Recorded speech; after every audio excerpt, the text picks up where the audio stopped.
While giving routine vaccinations at the clinic, an 8-year-old boy exclaimed, "I love the sharp game." I smiled. The sharp game? Max pointed to tiny marks on his veins. These are from practicing. My stepdad Killian says I'm the best at finding the blue lines. I kept my voice steady. Blue lines? The veins. First you tie the rubber band thing really tight, then you tap, tap, tap until they pop up. He demonstrated on his arm. Then you push the needle in at an angle, not too deep, or you'll go through. My hands stilled on the vaccine vial. Killian's medicine comes in little bags, Max continued cheerfully. You have to cook it in a spoon first, then you suck it up in the needle and push it in real slow so it doesn't hurt. You give Killian his medicine? I managed. Every morning. And at night. And sometimes his friends too. He pulled out a crumpled $5 bill. Mark gave me this yesterday. He said I'm gentler than the nurses at the hospital. My assistant Fiona glanced at me. I saw my own horror reflected in her eyes. That's a lot of money for a kid, I said, preparing his vaccine. Do you save it? I have $43 hidden in my dinosaur bank. Killian doesn't know. He giggled. Sometimes his friends give me 10 if I'm extra careful. Charles has really hard veins, all scarred up, but I can still find them. How old were you when you started playing? I asked, documenting everything on my tablet. Max counted on his fingers. 6. But I wasn't good then. My hands were shaky and I cried when I practiced on myself. Killian says I'm tough now. You practice on yourself? With water needles, see? He pointed to the fresher marks. Killian says it's the only way to learn right. You can't hurt people if you don't know how it feels. How often do you practice? I asked, cleaning his arm for the vaccine. Every day before the real game. 10 times with the water needle. He showed me his counting method on his fingers. If I mess up, I have to do 20, but I hardly mess up anymore. That must hurt, I observed gently. Only babies feel pain, he recited. Killian says I'm building character. Like when I had to practice finding veins in the dark because sometimes the basement light doesn't work. Where's your mom during the game? I kept my tone light. In her room with the door locked. She doesn't like the sharp game. His face darkened. She used to watch, but now she just goes to her room and locks the door. She doesn't like the game. Killian says she's jealous because I'm better at it than her. Does anyone else play? Samantha used to. Max's voice dropped. She's my stepsister. But she kept missing the veins and making Killian's friends mad. She had to go live with her grandma. When did Samantha leave? I asked carefully. Last month. She was only 7, so her hands were too small anyway. He shrugged. Do you miss her? Sometimes. But Killian says weak people can't stay in our family. Like when Mom tried to stop the game. His voice got quiet. Killian locked her in the bathroom for 2 days until she said sorry. Under the table, Fiona alerted our supervisor. Max, when did you play the sharp game today? This morning, and I'll play again after dinner. Killian's friend Dirk is coming over. He always requests me special. He beamed with pride. How many of Killian's friends do you help? Maybe 10, 15. They don't all come every day. He started counting on his fingers again. I don't know their names. They just come to the basement door. The basement door? We have a special entrance so they don't have to come through the house. Killian installed it himself. He's smart like that. What happens if you don't want to play? The question confused him. Why wouldn't I want to? If I don't help Killian, he gets really sick. He shakes and sweats and throws up. It's scary. I'm saving him. You're saving him, I repeated, giving him his second vaccine. Max's eyes shined with pride. I'm like a superhero, but for medicine. I finished his vaccines. Max didn't even flinch. These are nothing, he laughed. Killian's needles are way bigger, and you have to push harder to get through scar tissue. Some people have a lot of scars. Oh yeah. Charles's arms look like a road map. I have to use his legs sometimes or between his fingers. Killian taught me all the secret spots when arms don't work anymore. That's very advanced, I managed. I stepped out and found my supervisor already on the phone with the police. 8-year-old injecting doctorgs into adults, I whispered. That's when the clinic door slammed open. A woman's voice slurred and aggressive. Max, we need to go, now. Max's mom stood in the doorway, pupils like pinpoints, sweating despite the air conditioning, track marks visible on her arms. Hi, Mrs. Keogh, I said calmly. Max is just finishing up. He did so well with his vaccines. We don't have time for this. She grabbed Max's arm roughly. Killian's waiting. You were supposed to be back an hour ago. Mommy, I was telling the nurse about the sharp game, Max said proudly. She thinks I'm really good at it. His mother's face went white. We're leaving.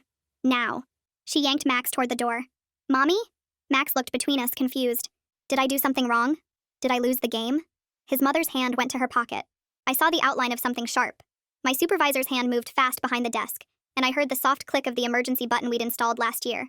Mrs. Keogh's fingers wrapped tighter around whatever was in her pocket, and I saw the fabric stretch against the sharp edges. The security alert would bring help, but that was still minutes away. I kept my hands visible and stepped slightly to my left, putting myself between them and the exam room door.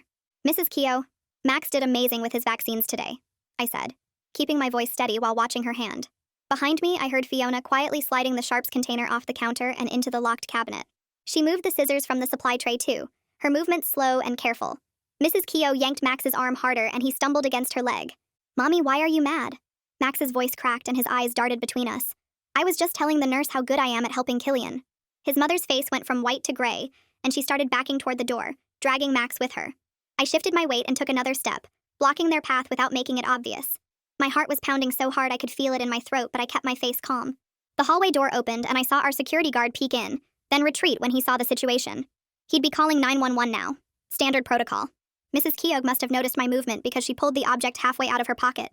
I could see the metal edge of what looked like a box cutter. "We're leaving," she said, her voice shaking. Max started crying, real tears now, not the brave face he'd been wearing. "Did I do something bad? Did I lose the game?" His mother's hand trembled, and for a second I thought she might drop the box cutter. The clinic's front door chimed, and I heard heavy footsteps in the hallway. The first officer appeared in the doorway, his hand resting on his belt but not on his weapon. He was older, maybe 50, with gray hair and the kind of calm that comes from years of these situations. "Ma'am, I'm Officer Brennan," he said quietly. "Everything's going to be okay. Why don't you come talk to me for a minute?" His partner appeared behind him, younger and watching the box cutter carefully. Mrs. Keogh's grip on Max loosened slightly, but her other hand stayed in her pocket. "You don't understand," she said, her voice breaking. "They'll kill us. If I don't bring him back, Killian will." She stopped and looked down at Max. The officer took a small step forward. "Let's talk about it outside. Your son can stay here where it's safe." Something in his voice must have reached her because she let go of Max's arm completely. He stood there confused, looking between his mom and me.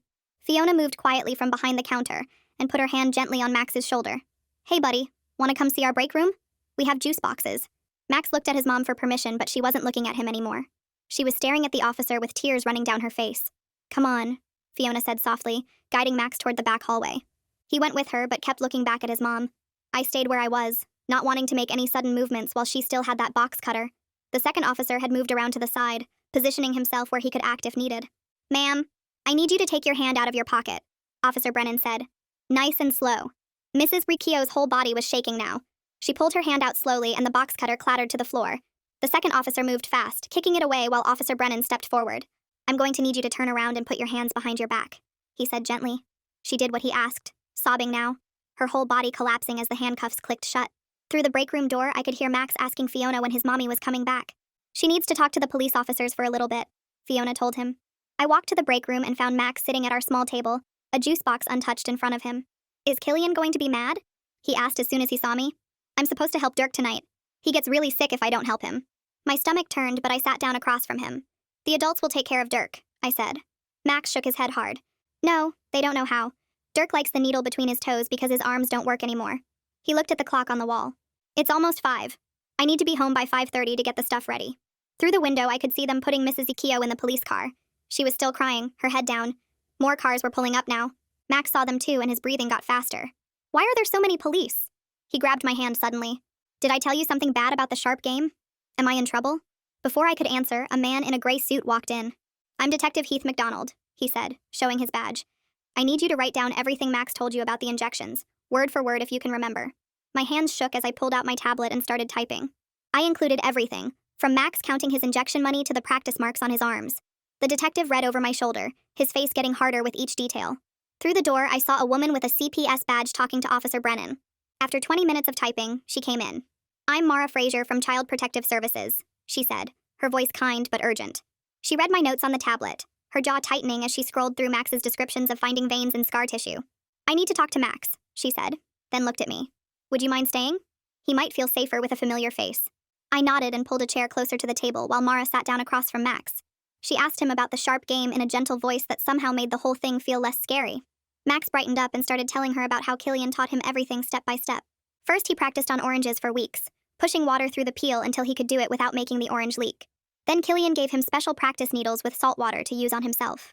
Max rolled up his sleeve to show Mara the newer marks, pointing to each one like they were badges he'd earned. He explained how he had to practice finding his own veins every morning before breakfast, 10 times minimum. Mara kept her face calm, but I saw her hands shake slightly as she took photos of his arms with her tablet. Max was still talking about how good he'd gotten when Detective MacDonald knocked on the door frame. He motioned for me to step out for a second while Mara kept Max distracted with questions about his favorite dinosaurs. The detective told me they had officers at Max's house right now with a search warrant. They'd already found the basement entrance Max described, exactly where he said it would be. The whole basement was set up like some kind of sick operation center with medical supplies stolen from hospitals. They were photographing everything before Killian got home from work. I went back inside where Mara was explaining to Max that he'd be staying somewhere special tonight, somewhere safe. Max's face went white and he started breathing fast, asking who would give Killian his medicine if he wasn't there. He said Killian would get really sick without it, that he'd shake and throw up and maybe even die. Mara held his hand and promised him that grown-ups would make sure Killian got what he needed. Max kept shaking his head, insisting nobody else knew how to do it right, that Dirk liked the needle between his toes, and Charles needed his legs now. It took 20 minutes to calm him down enough to stop hyperventilating. Detective McDonald came back and pulled me aside again while Mara colored dinosaurs with Max. He'd been talking to the neighbors, and 3 different families had noticed people coming and going from that basement door at all hours. One neighbor admitted he'd seen it happening for over a year, but thought Killian was just fixing cars down there since he worked as a mechanic. Nobody wanted to be the person who called the cops on their neighbor for nothing. Another neighbor said she'd seen Max going down there with a small black bag every morning before school, but figured it was just tools or something. The forensic nurse arrived around 6 that evening, a woman with gray hair who introduced herself quietly. She needed to document all of Max's injuries for evidence and asked if I could stay with him during the exam. Max didn't understand why he needed another checkup, but went along with it when I said it was important. We moved to an exam room where the nurse carefully photographed every mark on his body. She had me help count them while she documented their location and healing stage. We found 43 individual puncture wounds, some fresh from that morning, others weeks old and scarring. My hands were steady as I helped position Max for the photos, but halfway through I had to excuse myself. I made it to the bathroom before I started crying, thinking about this little boy being used as a tool for adults to get high. When I came back, Max was telling the nurse about how some marks were from missing when he was learning. She stayed professional, but I could see the horror in her eyes. After the exam, Detective McDonald sat down with me in the hallway.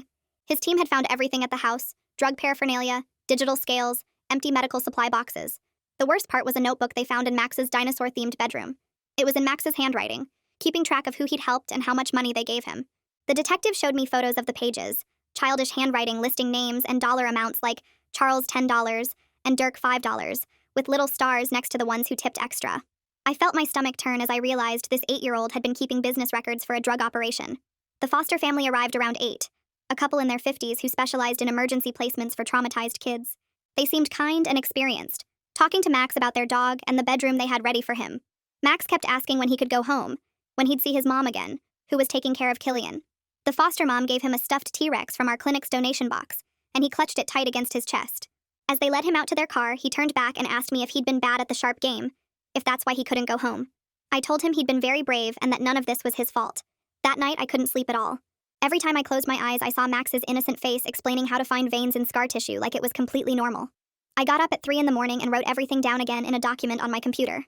I added every detail I could remember: the way he'd counted on his fingers, how proud he'd been of his skill, the practiced way he'd demonstrated finding veins. I knew this would all be important for the court case, but writing it felt like reliving the whole horrible day. The next morning came too fast, and I dragged myself to work where Eleanor Swanson had already scheduled an all-staff meeting. She'd brought in a trauma counselor to help us process what we'd witnessed. The counselor explained what to expect going forward, how we might have nightmares or anxiety, how this was a normal response to secondary trauma. She gave us resources and reminded us we'd done the right thing by reporting it immediately. I was refilling my coffee when my phone rang. Detective McDonald's number on the screen. He told me they'd arrested Killian at his workplace that morning without incident. He was being held without bail as a flight risk and danger to the community. The detective's voice got quiet when he told me the next part. They'd found videos on Killian's phone. Videos of Max injecting people that Killian had apparently shown to friends like some kind of sick trophy. The videos went back almost 2 years, showing Max getting smaller and younger as they scrolled backward through time. My hands shook as I set down the phone, and Detective McDonald's words kept echoing in my head about those videos going back 2 years. 3 days later, a court officer showed up at the clinic with a subpoena for the emergency custody hearing scheduled for the following week. Eleanor met me in her office that afternoon and connected me with the clinic's legal team, 2 lawyers who specialized in medical testimony cases. They spent hours with me going over my notes, helping me understand what questions I'd face and how to present my documentation clearly. The older lawyer kept shaking her head as she read through my tablet notes about Max demonstrating how to find veins. That same afternoon, Detective McDonald called with news that made me sit down hard in my office chair. They'd found Samantha living with her maternal grandmother 2 counties over, enrolled in 2nd grade and doing okay in the school. The detective said she'd been there for 6 weeks, and the grandmother had been trying to get custody of Max too, but Killian had threatened her. Samantha was having nightmares about the basement and wouldn't sleep without all the lights on. The prosecutor's office contacted me 2 days before the hearing to review my statement and prepare me for testimony. The assistant district attorney was a woman in her 40s who looked exhausted as she explained how my documentation would anchor their case. She showed me how they were building charges for child endangerment, drug distribution, and systematic child abuse. My notes about Max counting his injection money made her close her eyes for a moment before continuing. She said 12 adults had already been identified from the notebook they'd found in Max's room. I couldn't sleep that week and finally made an appointment through our employee assistance program. The therapist was an older man who'd worked with healthcare providers for 20 years. I sat in his office and couldn't stop talking about how all those adults had watched this little boy push needles into their arms. He explained that what I was experiencing wasn't just shock, but moral injury. The deep wound that comes from witnessing something that violates every principle you hold. He gave me breathing exercises and scheduled me for twice a week. The morning of the emergency custody hearing arrived cold and gray.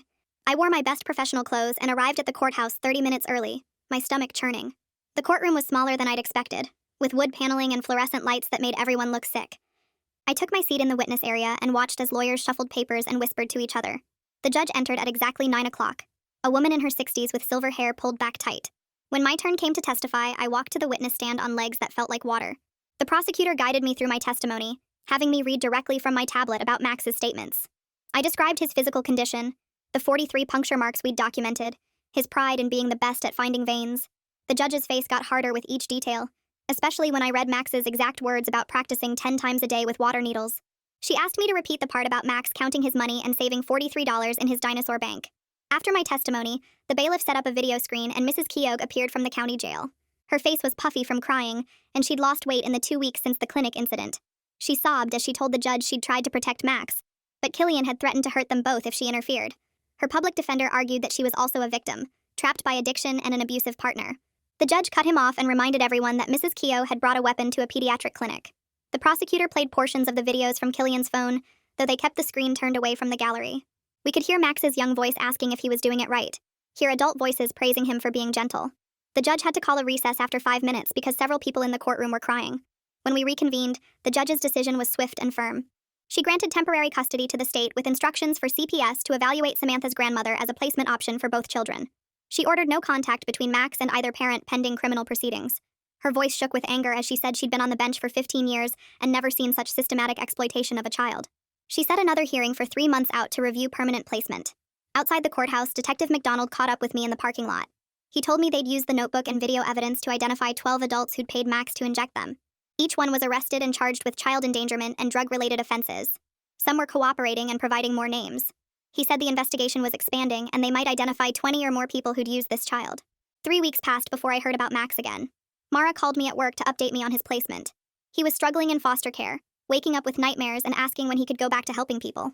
His foster mother was patient and experienced, but she said Max didn't understand why helping was wrong. He kept asking if Killian was okay, if someone was giving him his medicine. He'd tried to help another foster child with a scraped knee by looking for veins to make the pain go away. The foster mom had to lock up all the first aid supplies. The forensic interviewer's report came out a month after the hearing, and Mara shared the relevant parts with me. Max had described being punished when he cried during early practice sessions, made to sit in the dark basement for hours if he couldn't find a vein quickly enough. Killian had rewarded him with candy and toys when he successfully injected adults without them complaining. The systematic grooming had started when Max was barely 6, with Killian first having him watch, then practice on fruit, then on himself, before moving to adults. The report detailed how Killian had convinced Max that this was a special skill that made him important and needed. Every professional who read that report felt sick to their stomach about what this child had endured. 2 weeks later, I got called back to court for Killian's preliminary hearing, where his lawyer stood up and started talking about how Max never had broken bones or bruises. The lawyer held up a folder and said Max actually learned useful skills about anatomy and medicine that most kids never get to know. He walked around the courtroom showing charts about how some kids grow up on farms and learn to give animals shots, so this wasn't that different. The prosecutor jumped up and pulled out huge photos of Max's arms covered in scars and track marks from all his practice sessions. She slammed them on the table so hard that everyone jumped. Then she read from the trauma expert's report about how Max showed signs of severe psychological damage. The expert had written that Max didn't understand boundaries between adults and children, thought hurting himself was normal, and believed his worth came from how well he could inject drugs. I sat in the witness chair again 3 days later, holding my tablet with all my notes from that first day Max came to my clinic. The prosecutor asked me to read exactly what Max had said, word for word, while Killian sat at the defense table staring at me with empty eyes. My voice shook as I read about Max practicing on himself 10 times every morning, about having to find veins in the dark basement, about being proud that he was gentler than hospital nurses. Killian never moved or blinked, just kept staring while I read how Max thought he was saving people by injecting them with drugs. When I got to the part about Max counting his money in his dinosaur bank, someone in the gallery started crying softly. The judge called a recess, and I saw Killian's lawyer lean over to whisper something that made Killian's face turn red with anger. After court that day, the prosecutor told me that 3 of the men who'd paid Max to inject them had already agreed to testify against Killian. These men described sitting in that basement while an 8-year-old child carefully tied rubber bands around their arms and tapped for veins. One man broke down crying when he admitted that Max would apologize if he had to stick the needle in more than once.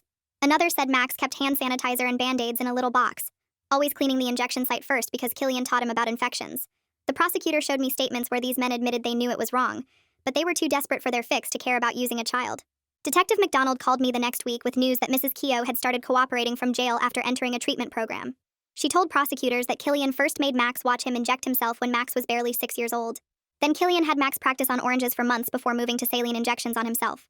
She admitted she tried to stop it once, but Killian threatened to report her to CPS for drug use and take Max away forever. She said Killian told her that teaching Max this skill meant he'd always be valuable to people. Always needed. Meanwhile, Mara from CPS was working on evaluating Samantha's grandmother as a placement for both kids. The grandmother passed every background check, and her home study showed a clean, safe house with a bedroom already set up for Samantha. But she was 71 years old and kept telling Mara she wasn't sure she could handle 2 traumatized children by herself. CPS promised to arrange home health aides, therapy transportation, respite care, and weekly case management if she'd take Max too. The grandmother cried when she saw the photos of Max's scarred arms and said she'd failed to protect both her grandchildren. A child psychologist spent 3 sessions evaluating Max in his foster placement, and her report made everyone who read it angry all over again. She wrote that Max showed remarkable resilience despite complex trauma, but he'd need years of intensive therapy to understand what happened to him. Max had told her he missed helping people and didn't understand why everyone was upset about the sharp game when he was so good at it. The psychologist said Max genuinely believed he had a special talent that made him important and couldn't grasp that adults had exploited him. She recommended play therapy, trauma-focused cognitive behavioral therapy, and careful monitoring for self-harm behaviors, since Max still thought hurting himself was normal practice. Then Detective McDonald called with terrible news that one of the men who'd used Max had overdosed and died before the trial. This man left behind a wife and 2 teenage kids who had no idea about his addiction until police showed up at their door.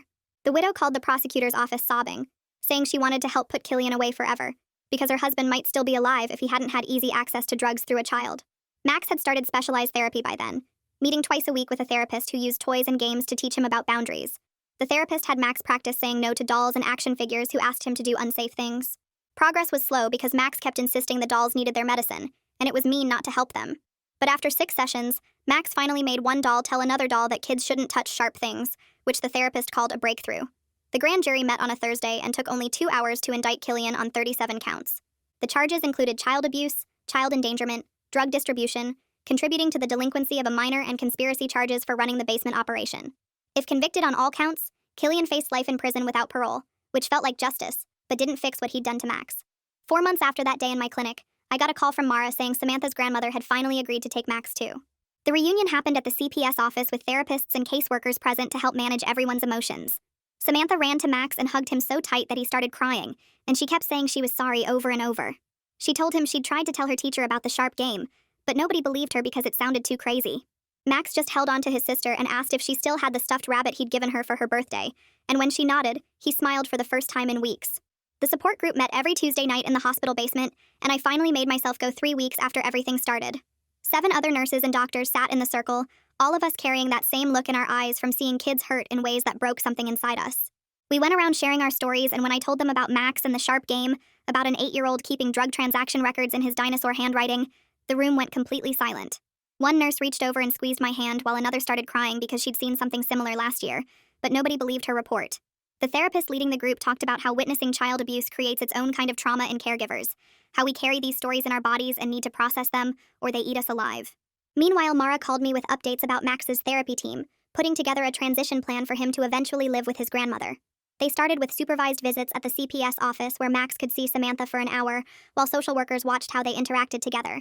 The therapist said Max kept asking when he could go back to helping people and didn't understand why everyone was so upset about something he was really good at. After the second visit, Samantha's grandmother agreed to weekend visits at her house if CPS approved the home study and background checks. Back at the clinic, Eleanor organized mandatory training sessions for all staff about recognizing child exploitation signs we might have missed before. She brought in experts who taught us that kids being used in drug operations often present differently than typical abuse cases because they're given special status and rewards that make them feel important. We developed new intake questions and screening tools, partnering with CPS for a direct hotline when we suspected something needed immediate attention. The prosecutor called me one afternoon to say Mrs. Keogh had agreed to plead guilty to child endangerment charges. She'd serve 3 years minimum, but could potentially get her kids back if she completed every requirement, including long-term addiction treatment, parenting classes, and supervised visitation building up over time. Her lawyer said she was cooperating fully now, giving them names and dates and details about how Killian had threatened to hurt the kids if she interfered with his operation. Detective McDonald met me for coffee to share what they'd discovered through the investigation. Killian wasn't just dealing to a few friends, but was connected to a supplier network that distributed across 3 counties, using Max as a selling point for customers who wanted a gentle touch with their injections. They had text messages where Killian bragged about training Max since age 6, calling him his golden goose, who brought in steady customers willing to pay extra. The detective said Max's testimony could help them prosecute not just Killian, but several dealers up the chain who knew about and encouraged using a child. The first weekend visit at Grandma's house happened 6 weeks after the reunion. Mara supervised while Max spent Saturday and Sunday in the small brick house where Samantha had been living. His grandmother had decorated a bedroom with dinosaur wallpaper and bought him new clothes and toys, trying to give him the childhood he'd missed. Samantha stayed glued to his side the whole time, protective and gentle, teaching him card games and reading him stories. Max stayed pretty quiet, but he ate everything his grandmother cooked and even smiled when she tucked him in at night. The convictions started rolling in over the next 2 months. 6 of Killian's customers who'd paid Max to inject them took plea deals or went to trial, receiving sentences from probation with mandatory treatment to 5 years in prison, depending on their records and cooperation. Each guilty verdict felt like justice for Max even though he had no idea these trials were happening. His therapist said knowing about the legal proceedings would confuse him since he still sometimes thought he'd done something wrong by being too good at finding veins. During a therapy session 8 weeks into foster care, Max was playing with action figures when he accidentally called his foster mom, Mommy, while asking for juice. He immediately froze and started apologizing, saying he knew she wasn't his real mom and he didn't mean to mess up. She knelt down and told him he could call her whatever felt comfortable, that there were no wrong words in their house, and that she was honored he felt safe enough to use that word. The prosecutor spent months building Killian's case, gathering every piece of evidence from the basement setup to the videos on his phone to the detailed records Max had kept. She interviewed dozens of witnesses, including neighbors who'd seen men coming to the basement door at all hours, and the school counselor who'd noticed Max falling asleep in class from staying up late for medicine time. They documented the 43 injection marks on Max's arms, the scarring from repeated practice, and had experts testify about the psychological manipulation involved in making a child believe they were helping by injecting drugs. The goal was life without parole to guarantee Killian never got near another child. Max's grandmother enrolled him at a new elementary school across town where nobody knew his story, giving him a fresh start for 3rd grade. She met privately with the principal to explain Max's background and special needs, and they assigned him to Mrs. Acosta, who had extra training in trauma-informed teaching, and would watch for any signs of struggle without singling him out. 3 weeks later, the therapist showed me a drawing Max had made during their session. He'd drawn himself with a cape and mask fighting these dark blob creatures he called medicine monsters. The therapist explained this was actually huge progress because Max was starting to see himself differently. Instead of being the helper who saved people, he was becoming the hero who fought against bad things. She pointed to how he'd drawn the monsters with needles for teeth and rubber bands for arms. Max had told her the superhero version of himself was stronger than the monsters now. Meanwhile, the prosecutor called to tell me Killian's trial would start next month with opening statements scheduled for the first Monday. She warned me I'd need to testify and that the defense would probably try to make me look incompetent or suggest I'd misunderstood what Max said. I spent hours reviewing my notes from that day, making sure every detail was clear and accurate. The local news picked up the story when the trial started, but they kept Max's identity protected, just calling him an 8-year-old victim. People in town were shocked when they heard about a child being forced to inject drugs into adults in exchange for money. The reporter interviewed neighbors who said they'd noticed men coming and going, but never imagined what was really happening. On the 2nd day of trial, I took the stand, and the prosecutor walked me through my notes step by step. The defense attorney tried to suggest I'd led Max to say certain things, or that I'd misinterpreted innocent medical play. But my documentation was too detailed, and the jury members looked sick as I read Max's exact words about finding veins in scar tissue. One juror actually covered her mouth when I described the 43 injection marks we'd found on Max's arms. The defense tried to argue that Max had never been physically harmed and was actually learning valuable skills. The judge had to call for order when people in the gallery started making angry noises at that claim. That same week, Max's teacher called his grandmother to report something wonderful had happened at the school. Max had made a friend named Tyler who liked dinosaurs too, and they'd spent recess together every day. He'd also completed all his homework without being reminded and even volunteered to read aloud during story time. The teacher said he was clearly bright, but about a year behind academically, which they were addressing with extra reading support. She mentioned Max seemed more relaxed and was starting to smile more often. The jury only took 3 hours to deliberate before returning to the courtroom with their verdict. They found Killian guilty on all 37 counts, including child abuse, endangerment, and drug distribution. He sat there showing no emotion at all while the verdict was read, just staring straight ahead. I felt this huge weight lift off my chest, knowing he'd never be able to hurt another child. 2 weeks later, we all gathered for the sentencing hearing where the judge would decide Killian's punishment. The judge called his exploitation of Max one of the worst cases of child abuse she'd seen in 20 years on the bench. She sentenced him to 40 years to life, meaning he'd be at least 70 before even being eligible for parole. Max's grandmother cried with relief in the gallery and grabbed my hand to squeeze it. The paperwork for Max to move in permanently with his grandmother went through the following week. CPS would monitor for a year, but everyone agreed this was the best placement for both children. Max and Samantha would share a room, and his grandmother had already enrolled them in activities like swimming and art class. The social worker said the siblings were already helping each other heal just by being together again. A month later, the therapist told me Mrs. Keogh had written a letter to Max from prison, where she was serving her 3-year sentence. The therapist read it first and decided not to share it with Max yet, because he wasn't ready. Mrs. Keogh was making progress in her treatment program, but still had a long way to go. The letter was full of apologies, but also excuses that would only confuse Max at this stage of his recovery. 6 months after that terrible day in my clinic, Max told his therapist something that made her call me immediately. He'd announced he didn't want to be a doctor anymore because doctors used needles, and he was done with needles forever. Instead, he wanted to be a teacher like Mrs. Acosta, because she helped kids learn new things without hurting them. This was the first time he'd expressed any dreams about his future that didn't involve medical stuff. The therapist said it showed he was starting to imagine a life beyond what Killian had programmed into him. A week after that milestone, our clinic received a card in the mail from Max's grandmother. Inside was a thank you note and a photo of Max and Samantha at a park on the swings. Max looked completely different from the hollow-eyed child who'd shown me his injection marks 6 months ago. He'd gained weight, his cheeks had color, and he was actually laughing in the photo. His grandmother wrote that both kids were doing well, and that Max had just gotten his first A on a spelling test.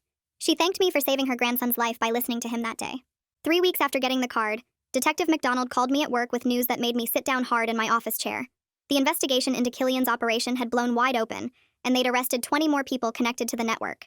He explained that Max's case had given them the evidence they needed to take down a drug ring that had been operating for years across 3 counties. The notebook Max kept with all those names and dollar amounts had led them to dealers they'd been trying to catch for months. Every one of those arrests meant other kids wouldn't go through what Max did. I hung up feeling like maybe something good had come from all that horror. A month later, Max's teacher called the clinic to give us an update since she knew we'd been involved in the case. She said Max was catching up fast in reading and math even though he'd missed so much school before. He'd made 2 friends in his class who didn't know anything about his past and just liked him for who he was. The nightmares that used to wake him up screaming every night had gone down to maybe once a week. She mentioned he still went to therapy twice a week but was making real progress according to his therapist. Almost a year to the day after that terrible morning in my clinic, I was pushing my cart through the grocery store produce section when I saw them. Max stood next to his grandmother picking out apples, and he'd grown at least 2 inches since I'd last seen him. His cheeks had filled out, and his arms looked strong and healthy instead of covered in marks. He glanced up and our eyes met across the display of fruit. For a second we just looked at each other. Then he gave me this small, shy wave. I waved back and we both knew without saying anything that we shared something nobody else in that store could understand. His grandmother noticed our exchange and walked over to me while Max stayed by the apples. She touched my arm gently and told me Max was doing really well in the school now. He'd just joined the junior soccer league and loved running around with the other kids, even though he wasn't very good yet. She said he still had hard days where memories would hit him out of nowhere, but those days were getting fewer and farther between. I told her I was glad to hear it and watched them finish their shopping together like any normal family. 6 months after that encounter, I got a call from the social worker handling the case with an update that surprised me. Mrs. Keogh had completed her prison treatment program ahead of schedule and was starting supervised visits with both kids at a CPS facility. The first visit had been rough with Max hiding behind Samantha and refusing to talk. But Samantha had held his hand and told him it was okay. Mom was getting better just like they were. The social worker said they were taking it slow, but working toward healing as a family, even if they'd never live together again.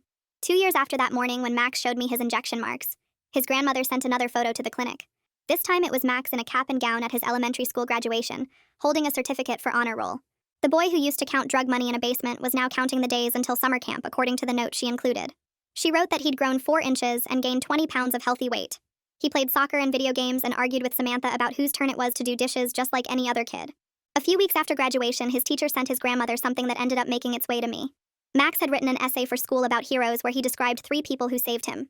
His grandmother who gave him a real home, his therapist who helped him understand what happened wasn't his fault, and the nurse who listened when he was scared and didn't know he needed help. His teacher thought his grandmother should see it, and she made a copy for me that I still keep in my desk drawer. I pull it out sometimes when I have a hard day and need to remember why this work matters. Today, Max is 13 and thriving in middle school according to the updates I still get occasionally. He's not perfect because no kid who went through what he did could be. He still has therapy once a week and probably will for years. He still has days where something triggers a memory and he needs extra support. But he's safe and loved, and learning what childhood should have been all along. Every kid we see in our clinic now benefits from what we learned that day about watching for signs of exploitation. Our staff training includes Max's case as an example of why we listen carefully to everything kids tell us. His courage in sharing his story, even though he didn't know it needed sharing, saved not just himself, but other children too. All right, that's it from me today. Thanks for tagging along while I wondered about all this random stuff. It's been a fun ride, like the video, it helps more than you think.